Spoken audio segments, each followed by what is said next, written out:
இப்ப இஸ்ரேல் ஜனங்க பின்னாடி பார்த்தா யார் வந்துட்டு இருக்கா? பார்வோனும் அவன் படையும் வந்துட்டு இருக்காங்க.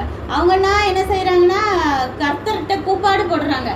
தேவனே, நீங்க தானே எங்களை விடுதலை பண்ணி கூப்பிட்டு வந்தீங்க, நாங்க நினைச்சு சந்தோஷப்பட்டோம். இப்ப திரும்ப எங்களை பிடிக்கிறதுக்கு அவன் வர்றானே, யுத்தத்துக்கு வர்ற மாதிரி வர்றானே, வந்தா நிறைய பேரை என்ன செஞ்சிருவான், வெட்டி கொன்னு போட்டுருவானே அப்படின்னு சொல்லிட்டு கர்த்தரை நோக்கி கதறி கூப்பிடுறாங்க.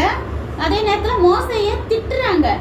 இந்த பாருங்க, உங்களை தான் நீங்க தான் வந்து எங்களை கூப்பிட்டீங்க, உங்களை நம்பி வந்தோம், இப்ப எங்களை பின்னாடி விரட்டிட்டு வர்றாங்க, கொன்னு போட்டுருவாங்களே, எங்களுக்கு எகிப்துல என்ன கலரையே இல்லையா இங்க கூட்டிட்டு வந்தீங்க, இங்க சாகுறதுக்கு நாங்க பேசாம எகிப்துல அடிமையாவே வேலை பார்த்துட்டு வந்திருக்கோமேன்னு சொல்லி மோசைய திட்டுறாங்க.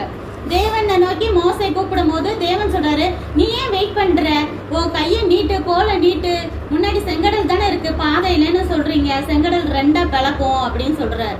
உடனே மோசை வந்து கோலை நீட்டுறாரு, செங்கடல் அப்படியே ரெண்டா பிளந்துருச்சு. சரியா?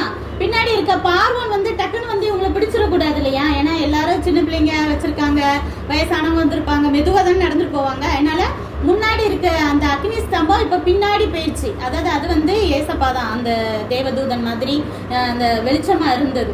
அவர் வந்து பின்னாடி போயிட்டாரு.